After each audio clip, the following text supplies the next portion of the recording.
আসসালামু আলাইকুম ওয়া রাহমাতুল্লাহি ওয়া বারাকাতুহু।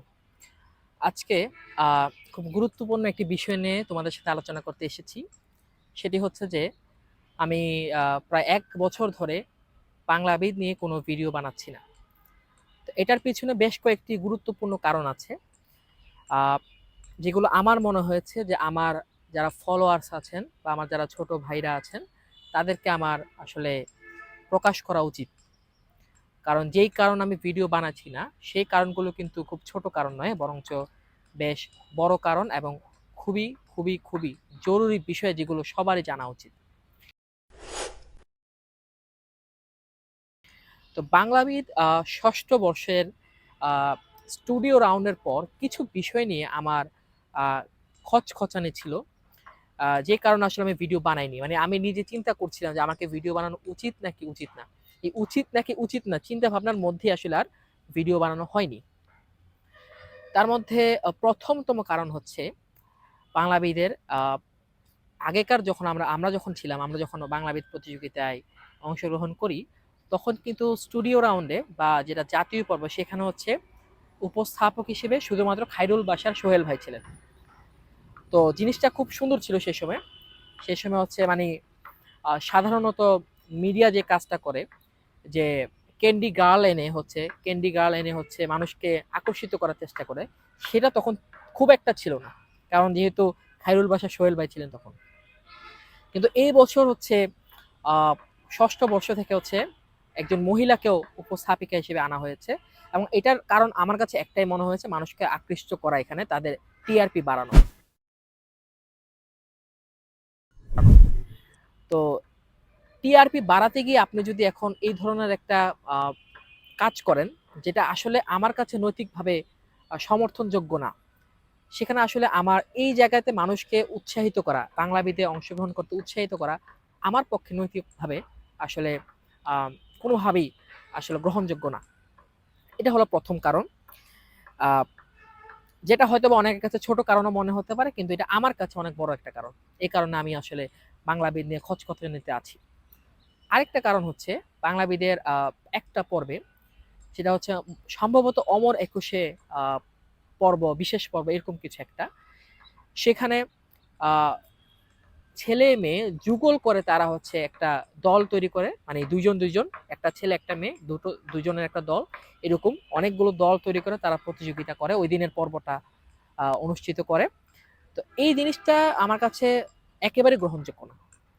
বাংলাবিদ যদিও একটা আসলে কার্যত একটা ধর্মনিরপেক্ষ একটা শাহবাগী একটা আসলে অনুষ্ঠান। আ শাহবাগে আসলে শুধুমাত্র আমি মানে এমনিই বলছি তা না। বাংলাবিদের যারা বিচারকরা রয়েছেন তারা বেশিরভাগই কিন্তু শাহবাগের আসলে জনকদের মধ্যে অন্যতম। তো বাংলাবিদ কার্যত একটা শাহবাগী অনুষ্ঠান। তারপরও আমি এখানে কিছু বেনিফিট অফ ডাউট দেওয়ার সুযোগ ছিল। কিন্তু যখনই তারা এই ধরনের কাজ শুরু করলো যে নারী পুরুষ ছেলে-মেয়েকে একটা সিঙ্গেল টিমে দিয়ে একটা আ একক দলে দিয়ে প্রতিযোগিতা করানো, একটা পর্ব করানো। যেখানে আমি যখন ভিডিওটা দেখলাম, আমি যখন ওই পর্বটা দেখি, তখন আমার কাছে মনে হয়েছে যে এখানে প্রত্যেকটা ছেলে-মেয়ে কিন্তু আসলে আনকমফোর্টেবল ফিল করছে। অপ্রস্তুত অনুভব করছে। কারণ এখানে অনেকেই আছে যারা হয়তোবা কখনো বিপরীত লিঙ্গের মানুষের সাথে কথা বলেনি ঠিকভাবে। আ অনেকে আছে জেলা স্কুল থেকে আসছে, অনেকে আসছে হয়তোবা বালিকা বিদ্যালয় থেকে আসছে। তো তাদের জন্য এই জিনিসটা আসলে একটা প্যাথেটিক জিনিস। এবং আমি নিজেও সেই জায়গায় থাকলে আমি আসলে অনেক বেশি হতাশা অনুভব করতাম। তো এবং নিশ্চয়ই যেহেতু এই জিনিসটা শুরু হয়েছে, এটা কিন্তু শেষ এখানেই হবে না। পরের বছর ৭ম বর্ষে কিন্তু এই জিনিসগুলো আরো বাড়বে। ফ্রি মিক্সিং আরো বাড়বে। এখানে কাপল মেক করা আরো বাড়বে। এবং এবার হয়তোবা একটা পর্ব ছিল যুগল তৈরি করে, ছেলে-মেয়ে যুগল তৈরি করে। পরের বছর হয়তোবা ২ টো হবে। এরপরের বছর ৩ টা পর্ব। এরপরের বছর থেকে হয়তোবা সবগুলো পর্ব এমন হবে। এরকম সম্ভাবনা আমার কাছে মনে হচ্ছে আরকি আছে। আ তো এইসব কারণে আমি আমি কখনোই আর বাংলাবিদ নিয়ে কোনো ভিডিও বানাবো না। কোনো গাইডলাইন ভিডিও বানাবো না। তবে হ্যাঁ, এখানে একটা কথা আছে, সেটা হচ্ছে যে আমি ইনশাআল্লাহ অবশ্যই বাংলা ভাষা, বাংলা ব্যাকরণ, বাংলা সাহিত্য এই বিষয়গুলো নিয়ে আমার বিস্তারিত ভিডিও থাকবে এবং যারা এই ভিডিওগুলো ফলো করবেন ইনশাআল্লাহ তারা যেকোনো প্রতিযোগিতামূলক পরীক্ষায় বাংলা নিয়ে আটকাবেন না। এটা আমার বিশ্বাস ইনশাআল্লাহ। তবে বাংলাবিদকে কেন্দ্র করে কোনো ডেডিকেটেড আমি কোনো ভিডিও আর বানাবো না। আর আরেকটা বিষয়, বাংলাবিদের এবছর ৬ষ্ঠ বর্ষে বাংলা ভাষা, সাহিত্য, ব্যাকরণের বাহিরেও এমন কিছু জিনিস ছিল যেগুলো আমি বাংলাবিদ প্রতিযোগিতা আশা করি না। এমনকি আমাদের পর্বেও ছিল, আমাদের বছরগুলোতেও ছিল। তবে তখনও তারপরও একটা আপনার সামঞ্জস্য ছিল বা একটা আপনি তুলনা দিয়ে বলতে পারতেন যে না ঠিক আছে, হয়তোবা এই কারণে এই জিনিসটা অন্তর্ভুক্ত করা হয়েছে। তবে এই বছর হামজা চৌধুরীর বলতো কে এরকম একটা সেগমেন্ট ছিল বাংলাবিদে। এখানে হচ্ছে হামজা চৌধুরীর জীবন জীবনের কাহিনী লেখা হয়েছিল এবং সেটার মানে জবাবে হচ্ছে ছাত্রদের বলা লাগতো হচ্ছে এটা হচ্ছে হামজা চৌধুরী। কিন্তু হামজা চৌধুরী একজন ফুটবলার, তার এখানে বাংলাবিদের প্রতিযোগিতা আসলে কাজ কি?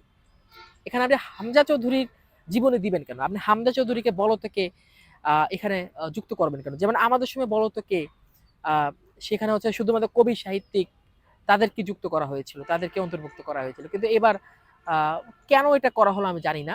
তবে এটা আসলেই আমার যেটা মনে হয়, আমি এটা আমার ব্যক্তিগত একটা মতামত, সেটা হচ্ছে যে যেহেতু এখন সৌমিত্র শেখর স্যার নেই, সৌমিত্র শেখর স্যারের অনেক প্রবলেম আছে আমি জানি। তার ওনার ফেসিবাদী সরকারের সাথে সম্পর্ক ছিল, আমি সবই জানি।